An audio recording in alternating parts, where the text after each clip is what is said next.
Hey subscribers, berjumpa lagi kita dalam channel Farisun Nuri Motovlog. So untuk video kali ni kita ditemani oleh, ini dia Honda ADV 350, di mana skuter adik kepada XADV 750. Kalau kau tengok pada depan dia macam abang dia 750 kan, tapi bukan, ni adik dia. So untuk video kali ni aku akan share dengan korang semua first impression aku, first yang aku rasa dekat motor ni. Walaupun aku dah bawa dia 1 hari, dapat semalam. Alright, so kita dapat je semalam, terus kita pasang top box shot. Right, so jom, let's go. Alright, so sebelum kita nak go through dengan lebih mendalam pasal motor ni, sebelum kita on board punya kesenambungan, so aku nak share dengan korang segala work around lah, quick work around. So ini adalah motor dia, ADV 350. Alright, so yap, secara bentuk dia, aku nak kata dia maxi scooter. Yes, boleh dikatakan sebagai maxi scooter. Memang besar weh, memang sumpah besar. Memang besar. Okey, untuk bahagian depan ni, dia punya windscreen dia boleh adjust. Okey, dia ada 3 lah, 3 tahap, 1.5, satu lagi paling tinggi. Okey, tapi untuk kelemahannya windscreen macam ni, aku boleh cakap kau kena 2 tangan punya operation lah. Kalau sebelah tangan je tak boleh, so kau kena 2 tangan. Okey, tapi still is good sebab kau still boleh adjust, sebab nak ikut kesesuaian lah. Kalau dalam bandar kau mesti kau nak kecil sikit macam ni kan. Ni kalau highway tutup macam ni. Okay, so untuk bahagian depan dia dah pakai LED. Alright, lepas tu dia ada daylight punya ni. Kalau macam aku boleh on. Okay, dia ada daylight punya lampu lah kat bahagian sini. Lampu LED dia terang. Aku dah bawa jalan malam semalam, memang puas hati lah. Lampu tinggi dia pun ngam. Dan motor ni juga didatangkan sekali dengan USD fork. Alright, USD fork dan caliper dia pakai Nissan lah. Alright, kalau kau nak kata ADV boleh masuk ADV, boleh masuk off-road, aku rasa light off-road it should be good lah. Tapi kalau heavy tak mungkin lah, sebab dia cuma masukkan karakter advance tu, adventure tu dalam motor ni. Untuk bahagian atas, okay, dia dah pakai sistem keyless, kunci keyless. Dan kunci dia berbentuk macam ni lah. So aku identify kunci dia ni memang mantap. Contoh kalau macam korang kat parking kan, tak tahu motor tu pergi mana, kau just tekan je kunci ni. So dia nampak? Dia bagi tahu motor kat sini bang, sini bang, motor abang kat sini. So kunci dia memang mantap lah, kunci dia. Alright, and then untuk dia punya panel button ni sama macam Transalp. Okay, cumanya Transalp dekat sini dia ada mode, tapi yang ini dia tukar kepada traction lah. So traction ni kita boleh tukar, di mana kalau kita tekan lama-lama dia akan off. Dan kalau kata kita tekan tepi tu, okay, dia ada 1 dan kosong lah. And then yap, sofa seat dia memang sangat berpuas hati.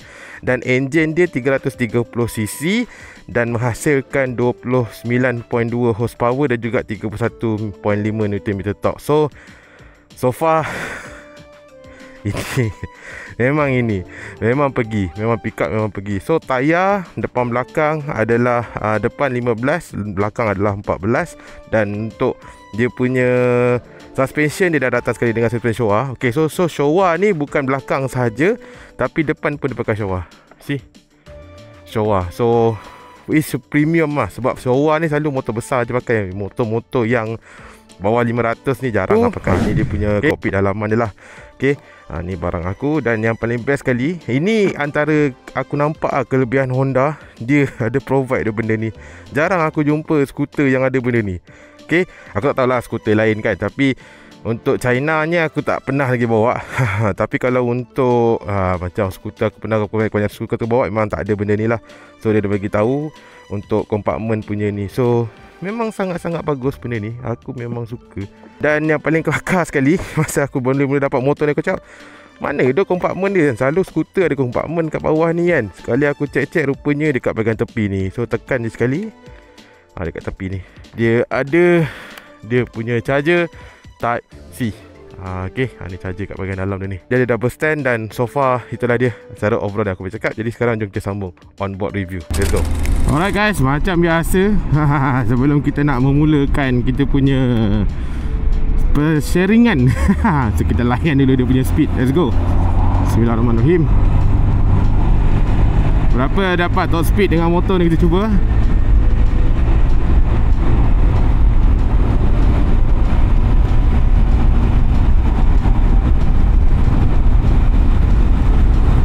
Satu 30 33 141.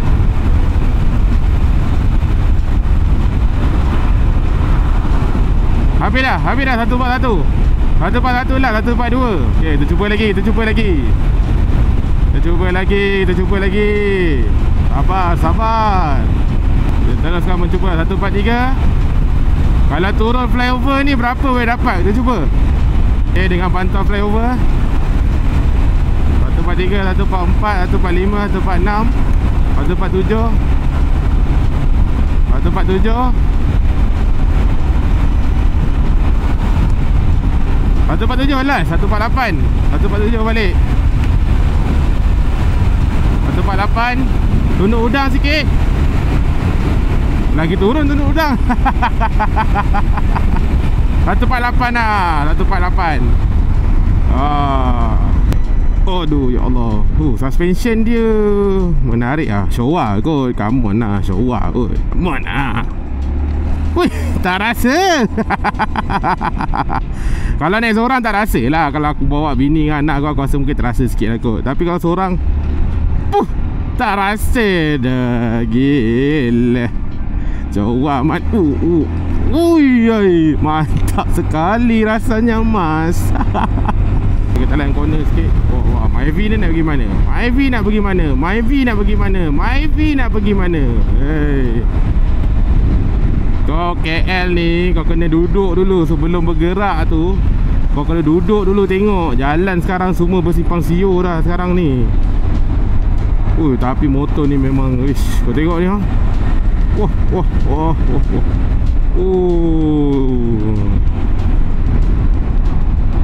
Weh, enjoy gila mat. Sumpah enjoy gila motor ni, tak tipu me. Woi, main corner pun mantap. For the first impression, aku bawa dia, aku rasa karakter motor ni dia keras di luar, lembut di dalam. Kenapa aku cakap dia keras di luar, lembut di dalam? Kalau secara mata lah kita tengok kan, motor ni kau nampak macam dia tinggi, nampak macam dia keras kan. La ilaha illallah, Mahabah Rider ni kelang kabut kan kau ni. Kau jangan sampai aku fight dengan kau. Geram lah aku. Laju lah. Laju. Laju lah. Geram wah. Tu boleh nak menyelit-nyelit tu. Hantu betul. Wah, tunduk udang lagi, tunduk. Geram. Nak menyelit. Okey lah, hantarkan dia. Semoga dia dipermudahkan urusan dia lah. Dan nak puasa ni, kita patut maafkan orang. Jangan marah-marah kan. Belum puasa ni kita cuba belajar sabar banyak-banyak. Biarlah dia cari rezeki. Biarkan dia. Semoga dipermudahkan urusan bang.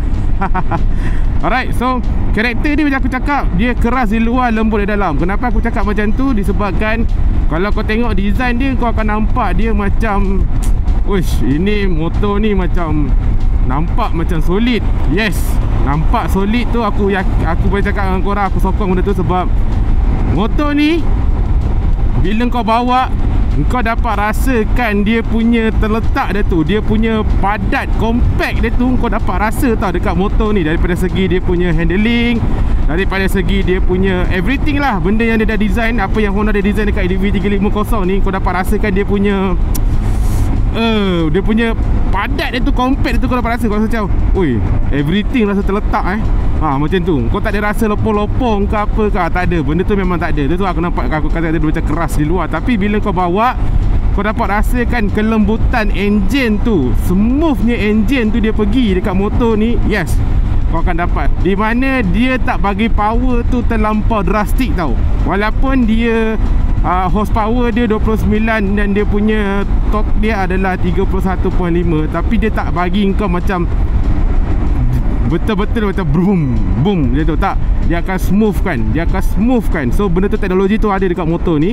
So dia akan bagi smooth. So walaupun kau pulas, kau rasa power dia tu, tapi kau in the same kau rasa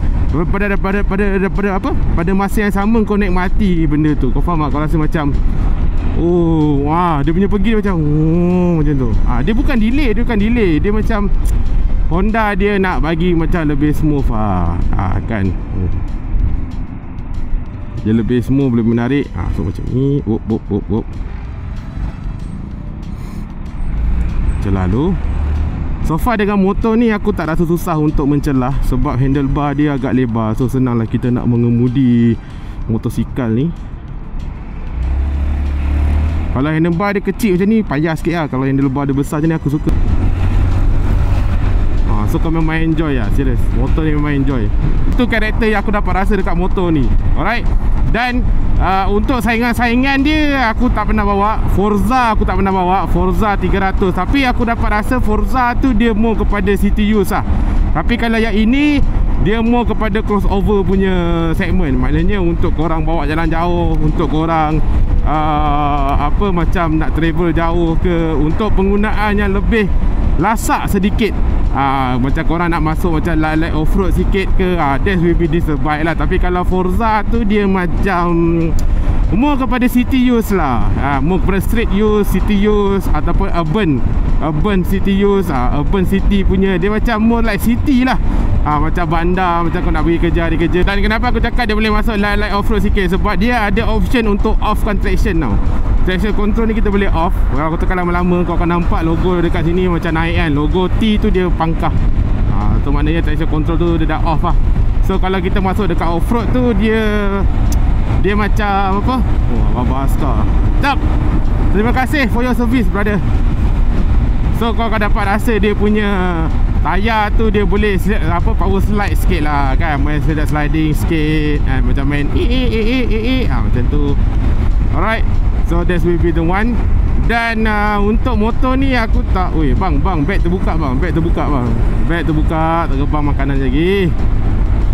So kalau untuk motor ni aku tak ada planning untuk jalan jauh dengan dia. So far aku akan cover aku punya harian lah. Okay, usage punya pergi kerja, balik kerja, ataupun pergi jalan mana-mana lah dengan motor ni. Sebab tak ada masa untuk jalan jauh dengan motor ni. Dan motor ni memang enjoy power delivery dia. Jadi aku cakap dengan korang dah. Apa lagi? Kaki standard lah bang. Skuter memang selesa lah kaki dia. Bagi aku dengan tinggi aku sekarang, super selesa lah. Super selesa. Alright. So aku rasa aku nak end dulu video aku dekat sini. Aku nak pergi kejap rumah member aku kat belakang ni. Alright. So sampai situ saja video kita. Jangan lupa like, subscribe dan juga komen. Dan yang paling penting sekali, ride safe, be safe. Dan insyaAllah aku akan cover lagi in detail pasal motor ni. Alright, so pastikan korang subscribe dulu. Alright guys, jumpa korang for the next vlog. Bye bye, peace yo, assalamualaikum, ciao.